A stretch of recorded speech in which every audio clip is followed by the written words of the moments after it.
So here we have the SPL Iron. What we're going to do today is we're going to compare the SPL Iron hardware with the plugin. Let's see which is better, how well the plugin compares to the hardware, and generally see if it's well worth buying the plugin or if it's really worth buying the hardware. It's something a lot of people have asked me to do a lot of these tests on hardware versus plugin. So we're going to go through, do various different units. We previously did the Vertigo VSE2, which is a great comparison. You can find that on YouTube. But the SPL Iron, start off with, here it is, and it's a beautiful unit. And it's very simple. You've got a threshold, you've got attack and release, you've got the rectifier, you've got a side chain here, and you've got inputs and outputs. The key feature as well is the airbase. So you can turn the airbase on there, or you have below that tape roll-off, which I'm not massively keen on tape roll-off, but only because the airbase is so good on the hardware. So what we want to hear today in these A/B tests is, does that airbase, which is so good on the hardware, is it brilliant on the plugin? And that's what we're going to find out. So let's have a listen to some audio demos and run them through this and run them through the plugin at the exact same settings, and let's see how they compare.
Every time we're near each other, there's so much I can't see.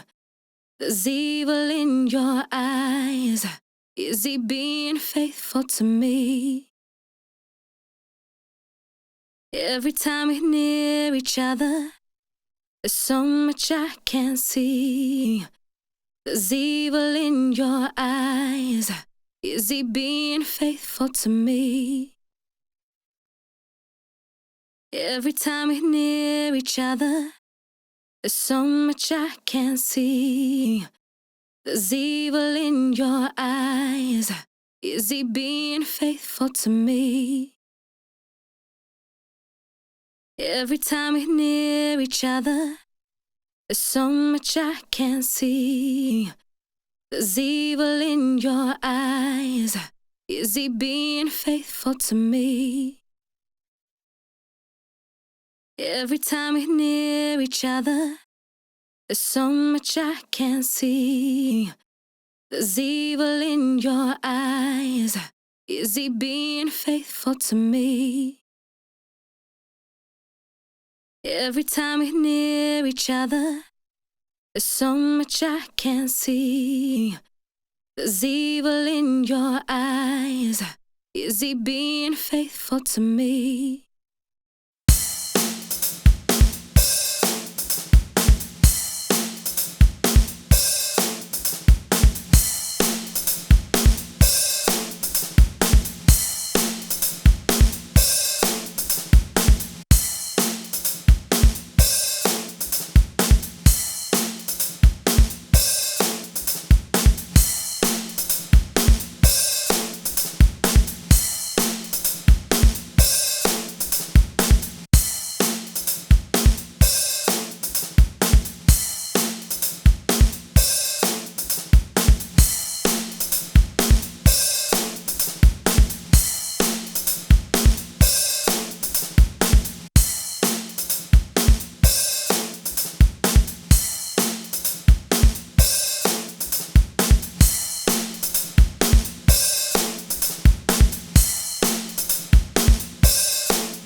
So there we have the SPL Iron AB demos.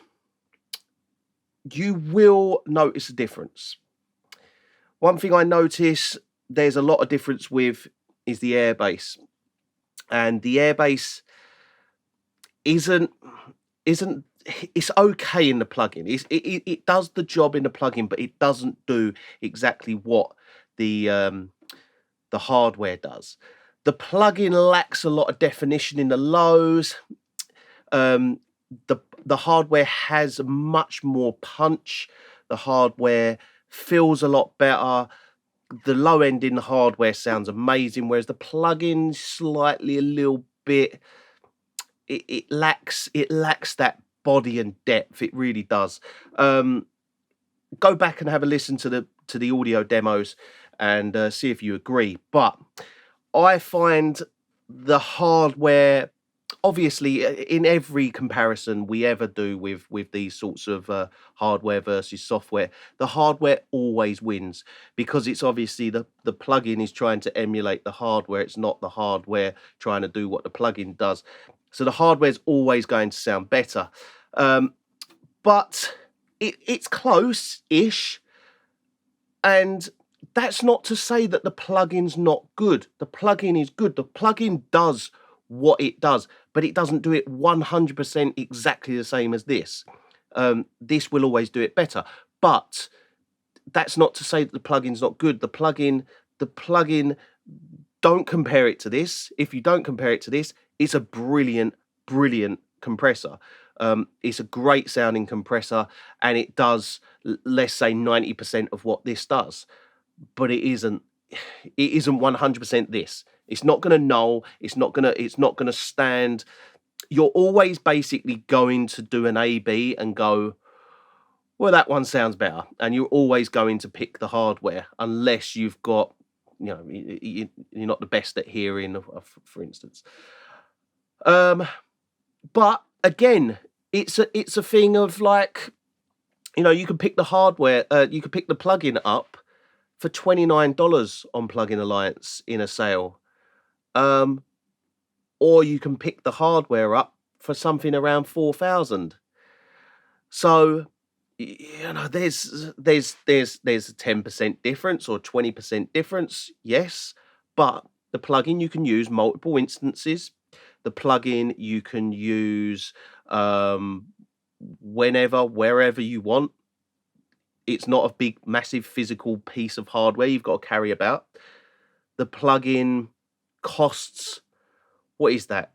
It's over 100 times cheaper.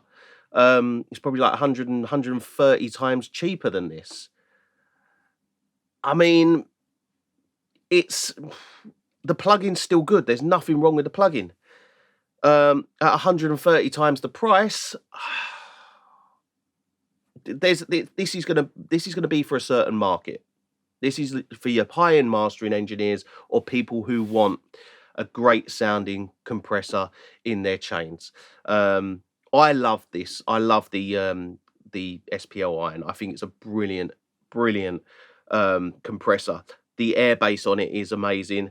Generally speaking, the majority of people who have these will tell you that once you've got it set up, it is the most easiest compressor to use. You've just got threshold, adjust your attack and release, and then you're adjusting your kind of what is that? It's like the rectifier. Adjusting the rectifier. That's all you're really using it for. So yeah, all in all, I think it's a great comparison. I think the plugin stands up against the hardware, but it isn't by no means replicating the hardware 100%. I'd say it's like 90% there, not even that, baby. But it's still good. It's very, very good. And as a plugin on its own, brilliant.